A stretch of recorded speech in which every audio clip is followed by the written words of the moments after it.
It's the Jaden Show, and here's your host, Jaden Cornelius. It's obviously Sunday again because I'm here, and oh my god, the weeks go so quickly, I can't believe it. But I'm very excited that this week has gone particularly quick because now I'm getting to share with you an amazing, talented man from Pennsylvania, USA. Not only is he a very incredibly talented singer-songwriter, but he is so very, very handsome and such a nice guy as well. I'm going to introduce you to the amazing Joel Ros. He's going to be talking with me very, very soon. But before we go and chat with him, let's watch one of his music videos. This is called Sweet Destiny. You can find it on his YouTube channel, so please make sure you subscribe. This is Joel Ros, Sweet Destiny. I'll see you in a minute. It's time to write a stupid love song. Pretend that it's okay when everything is broken and our love is thrown away. Time to paint a smile on my face and cover up the pain. How much can take before they start to break? How am I supposed to move on? I still feel this way. If life is full of fairy tales, then life is not for me. Yet I keep walking down this road that is red.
back with memories and learn from my mistakes.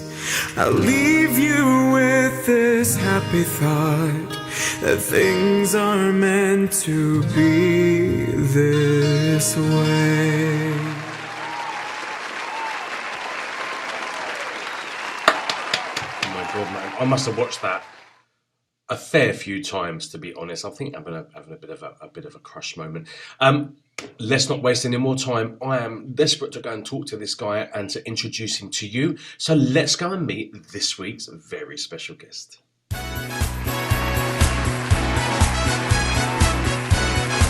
Joel Ros, welcome to the Jaden Show. How are you doing? Thank you, Jaden. I'm good. How are you? I'm all right, mate. I think you're a little bit colder than me in Pennsylvania, right? Yeah, although today we're having a heat wave. It's like just above freezing, and it's quite a reprieve.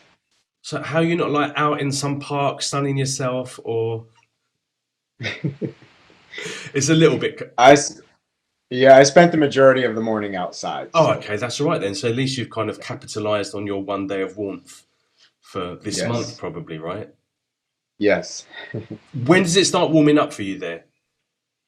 Usually not till about the end of March, and I raise horses, so that's when the babies start hitting the ground. So it's good timing. Yeah. So it's quite nice that it's not going to be cold if you're going to be spending all that time outside, right? Right. And do you prefer cold weather or warm weather? Oh, that's a trick question. I prefer cold weather over extreme heat. Extreme heat and I do not get along well. So if I had to have my choice between the two, I would have to pick cold. Yeah, see, living in the tropics, I'm exactly the same. You can always get warm in the cold.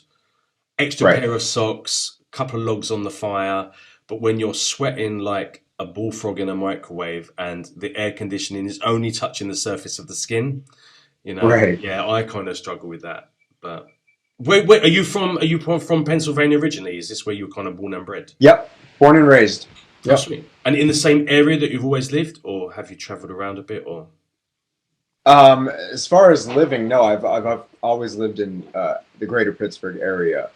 So I've traveled quite a bit for traveling, but not for living. So. Oh, cool, man. And have you kind of spotted any other places on your travels that you think, actually, I'd quite like to live in this particular place?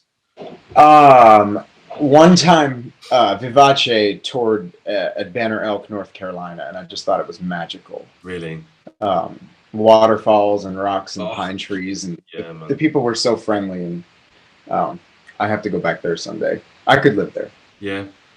No, I live in Quintana Roo at the moment on the Riviera Maya in Mexico's Caribbean, but there's a place down south, kind of southwest, I think, southeast called Chiapas, and that's waterfalls and the 3 canopy rainforests, and you have like macaws in your gardens. So that's kind of, I think one day I'm going to be heading off there when I do my little my hermit end of my life kind of thing. When I become like Gandalf the Grey or something, that's where I'm going to have my little home. I think that's going to be it. There's just something about moving water.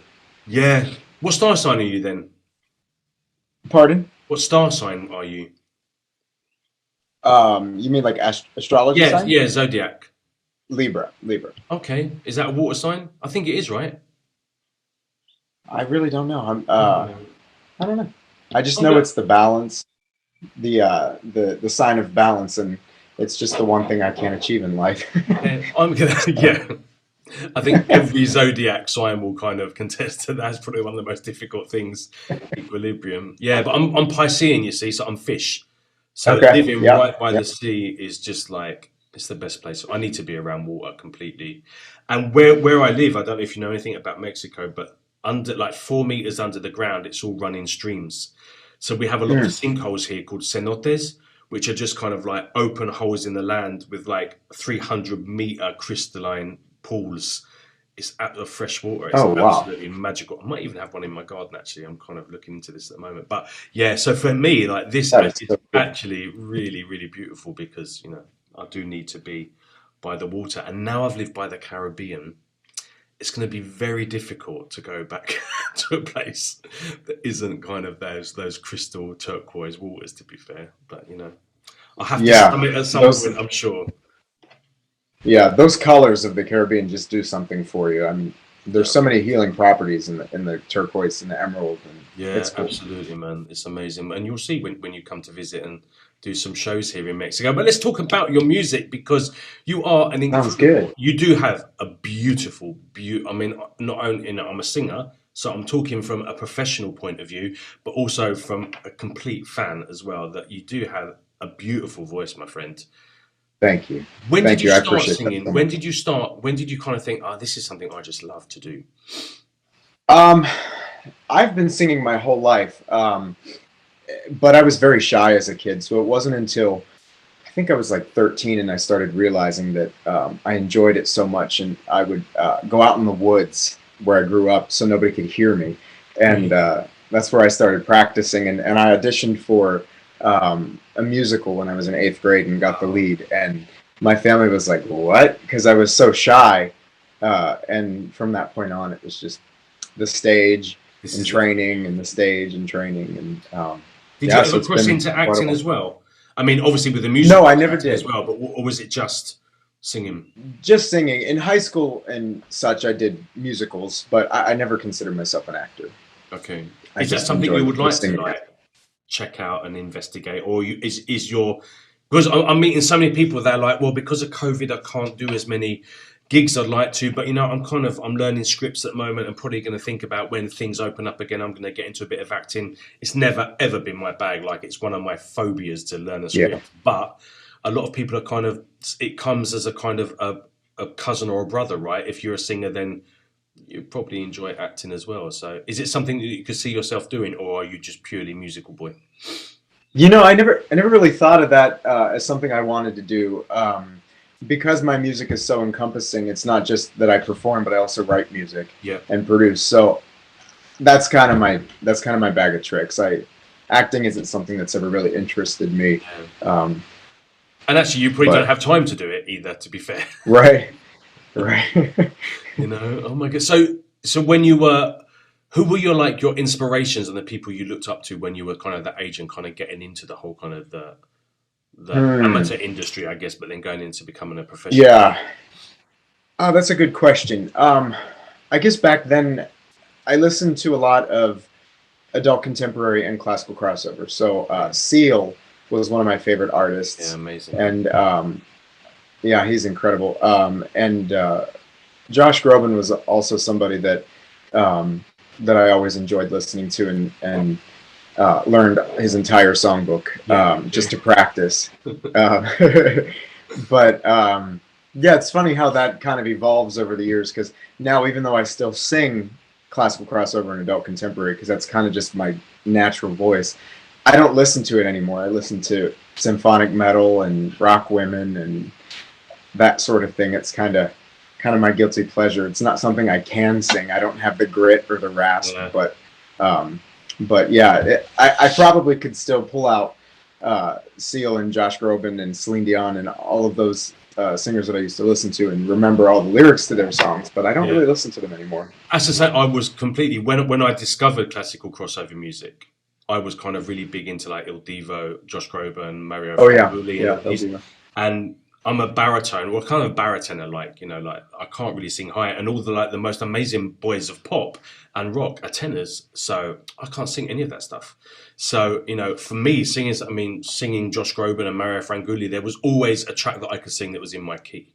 And naturally, I'm even when I was like a pop star back in the '90s, my the people that kind of heard me was like, "Oh, you should do like musicals and stuff, man." I was like, "No, I'm not into any of that." But now I'm kind of singing stuff from Les Mis and from Oh the yeah, Saigon and stuff like that, and I kind of really fell in love. So I think for like 4 or 5 years, all I listened to was classical crossover. And I don't think I've listened to classical crossover since that 4 or 5. I would listen to Josh yeah. Groban in the car to a gig. So I'd be like, who can say for certain? So I'd have to go back into like Josh mode and not sound like a pop star.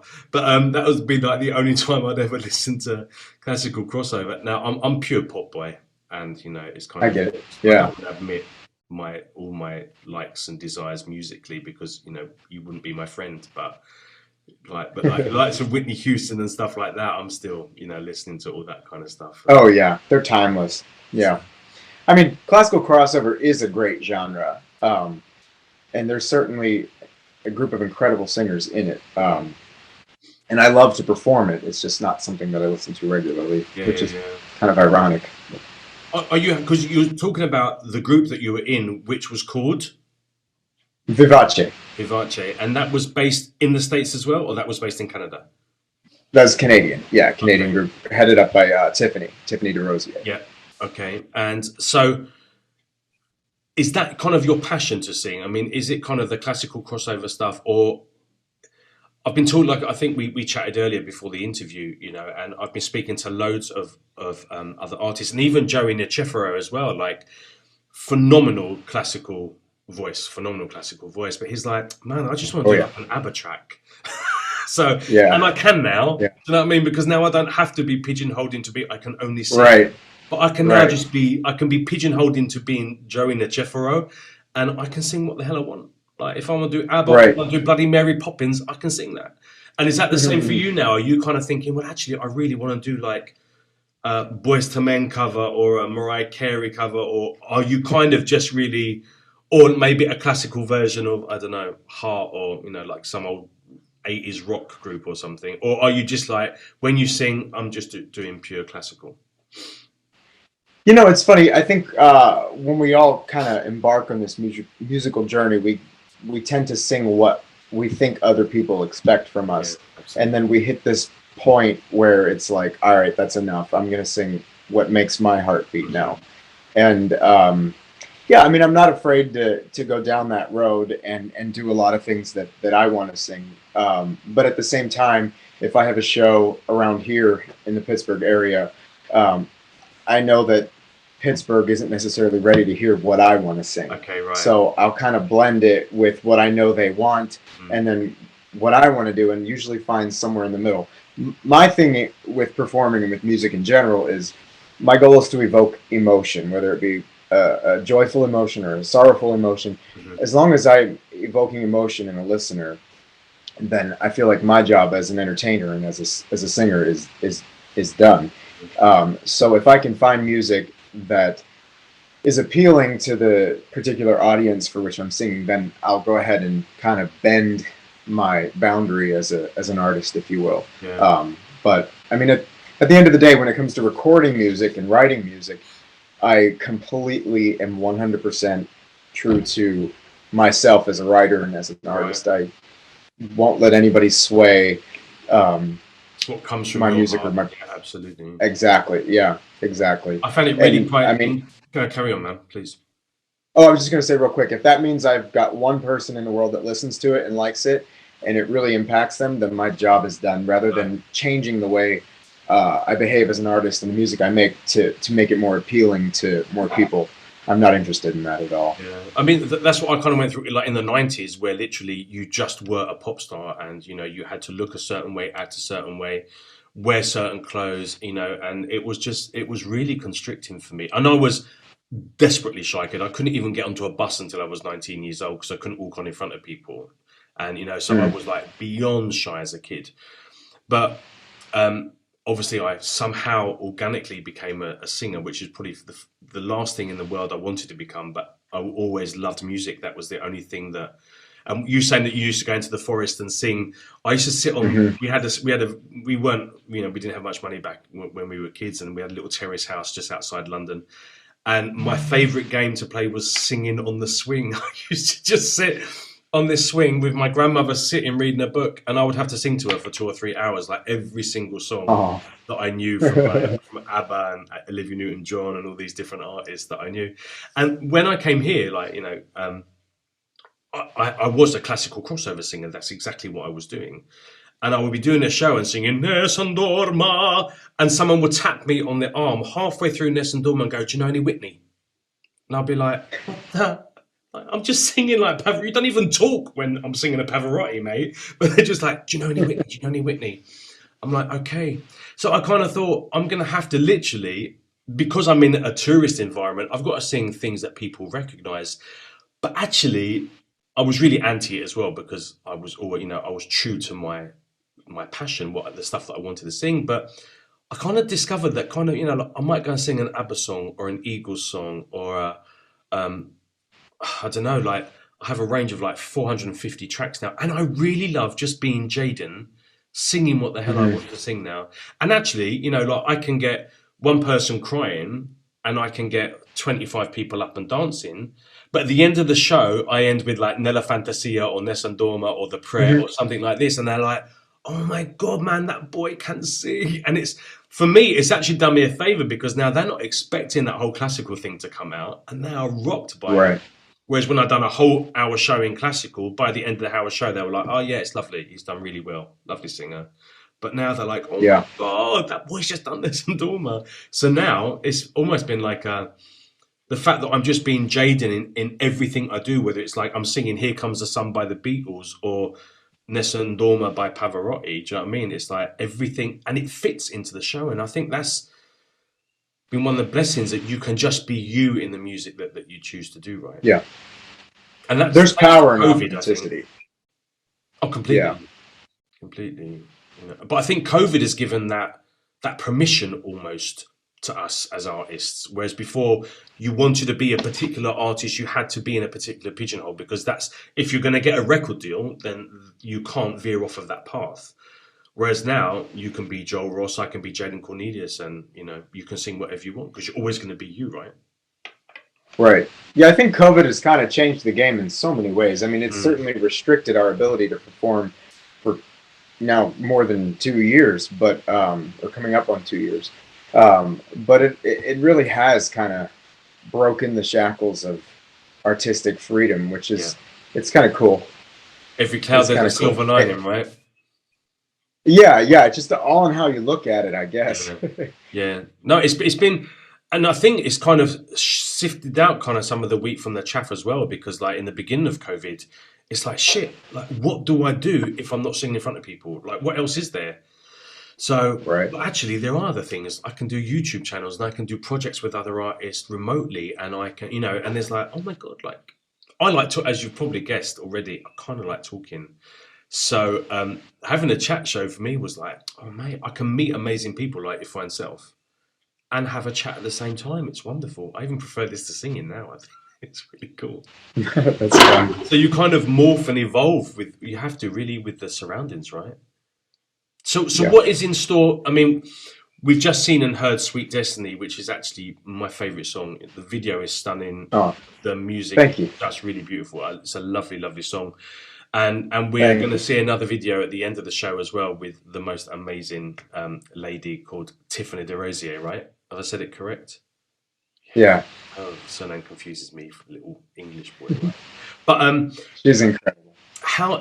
Where do you see Joel, the journey of Joel? Where is this going to take you? Like, what are you planning? What are you morphing into? What is your plans for the future musically? Oh, good question. Well, obviously, Vivace is a love of mine, so I'm going to continue with the group as much as I can, as long as that entity is running. But also, I've written another album over the last couple years that I've kind of been delaying recording it because I just didn't feel like the time was right. And now that I'm working on it in the studio and getting some of the tracks down, I'm really focused on the development of just blending genres. I want to kind of bring in more of a, not symphonic rock fully, but some elements of symphonic rock into classical crossover and adult contemporary, and just kind of make this this hybrid sound and a really authentic message. I'm big into positive messages in music. But I also want to kind of let loose and have some fun and introduce some new sounds. And I've recorded a song that I'm really enjoying. I blended in a lot of my Arabic heritage and put in some Arabic beats and Arabic sounds. And I'm really excited about that one. So it's just, the sky is the limit right now as far as writing and recording and producing goes. So until things really start getting back to live performance, I'm going to just enjoy being creative and creating new content, new music. And Amazing. And obviously, a duet with Jaden Cornelius at some point, I guess, is on the. Yeah, that'd be fun. Has to be, right? Yeah. That's what I really liked when I'm not the biggest Sarah Brightman fan, although I think she's amazing. But when she started like incorporating kind of Middle Eastern kind of flavors in some of her music, Harem, I think the album was called. I would spend a lot of time in Turkey back in the day, and you know, like the vibe and the flavors and of Turkey for me was just bloody incredible. And when she started like incorporating that kind of Arabic kind of flavor in her classical crossover music, I was like, man, this is what I need to be doing. This is just amazing. I'm really pleased you're doing some of that. I can't wait to hear that, man. It's a lot of fun. And so when's the album going to be ready, do you think? I have no clue. I hate to give deadlines to something that's a creative endeavor. I feel like when you put a date on the calendar, it can really inhibit the creative process and flow. And sometimes when I put a date on something, it interrupts the creative juices that get you there. So I'll never give it a date until it's completely done. So it'll be ready when it's ready. Yep. It might take till the end of the year. It might take till 2025. I don't know. Well, will you come back and have another interview with us when it's available? Absolutely. With us, I'm talking like, I'm not schizophrenic. I'm just so used to living with 20 animals that I just say everything is us now. Or maybe I'm schizophrenic. But yeah, no, that would be amazing. If you'll come back and join me on my show, and then we can talk about your album as well, that would be amazing. So what are you doing at this moment? I mean, not at this moment chatting to me, but like, apart from recording your album and getting that ready, and waiting for the next event with your group, are you kind of just sitting around waiting, or are you still writing, or you know, what's kind of going on? Do you put it onto the back burner and get on with other things, like, you know, you want to go and join a French speaking night school course or something? Like, what do you do when you're not doing music? So I've got a horse farm, so that keeps me pretty busy running that and keeping everybody fed and watered and cleaned, and so that's one of the things I really enjoy. But also I paint.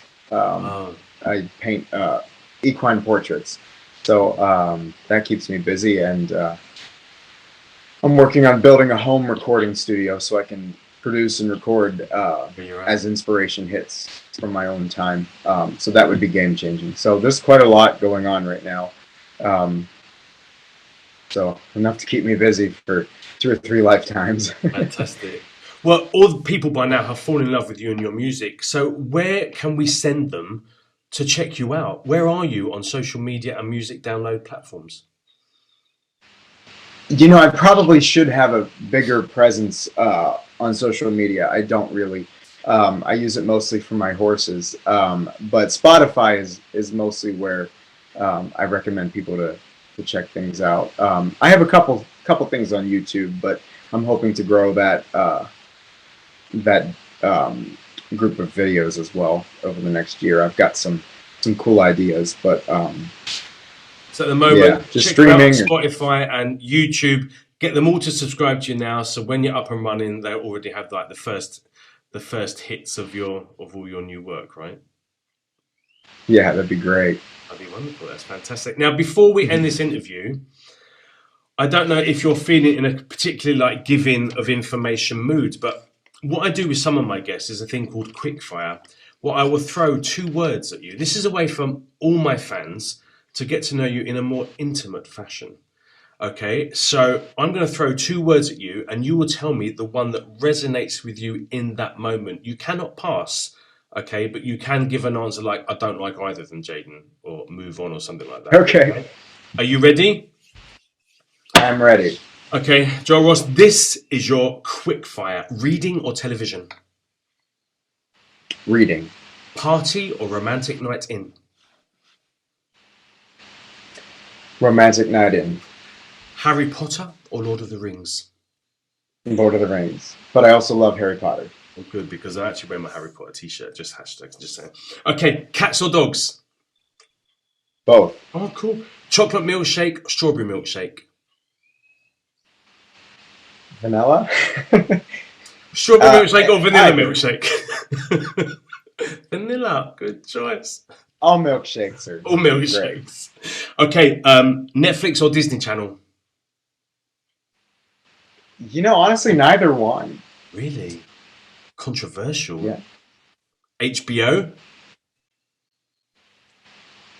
I kind of gave up on HBO when Game of Thrones went to shit. Oh, really? Yeah, that's good enough reason to do that. Okay, pajamas or naked? Definitely naked. Right, man, you're rude. And the last thing, religion or spirituality?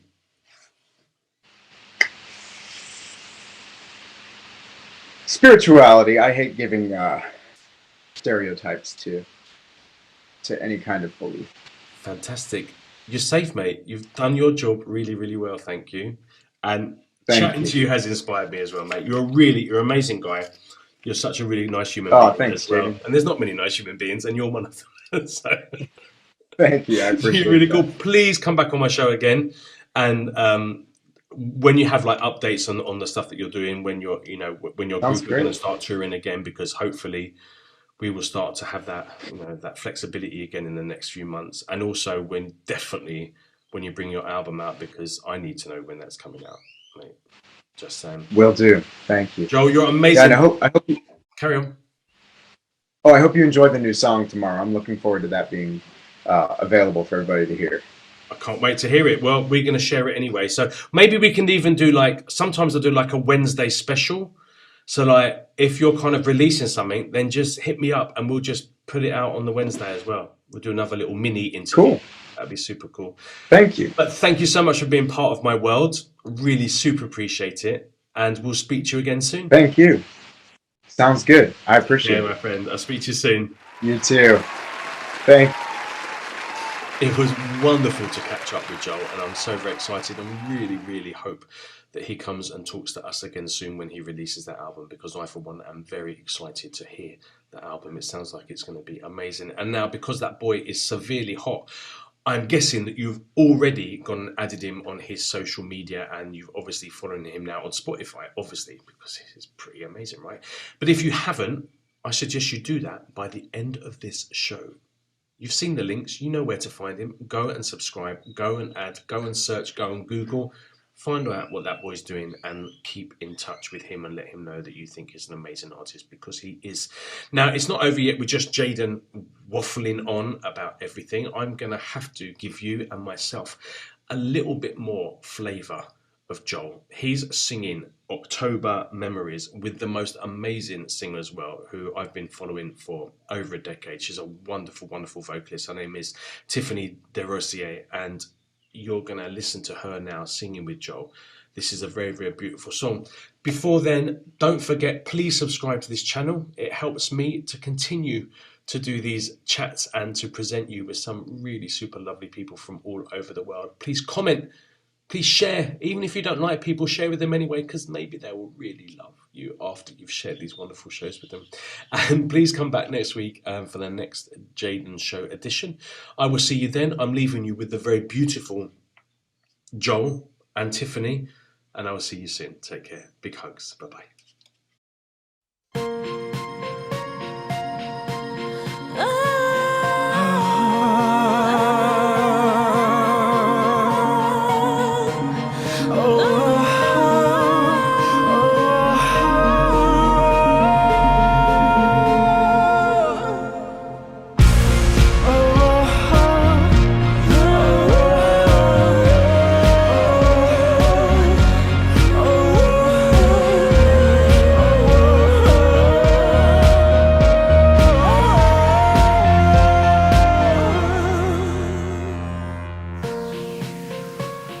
A red October sky reminds me of a time when you and I were still alive.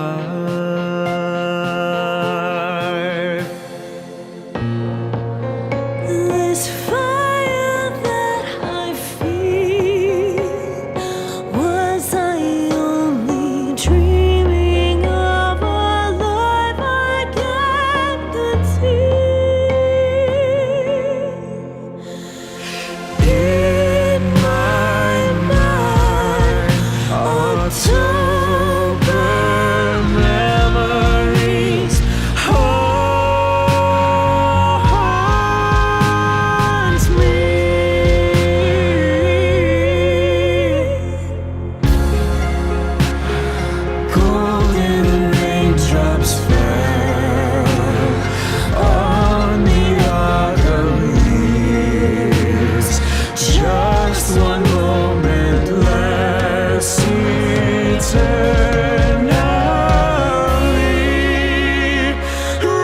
raindrops turn to snow,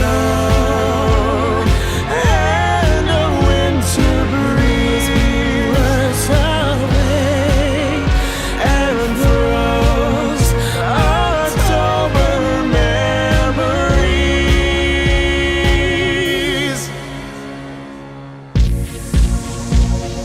Even though I try to reignite the fire that would bring us back to life,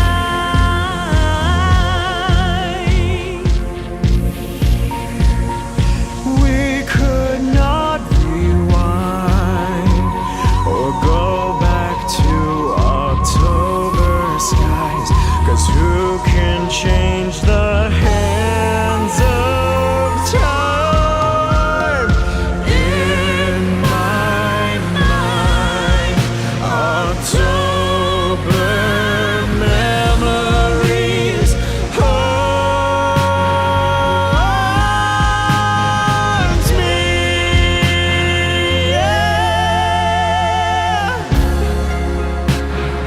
Golden raindrops fell on the autumn leaves.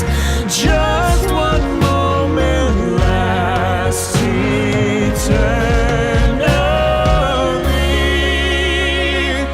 Raindrops turn to snow, and a winter breeze blew us away, and those October memories.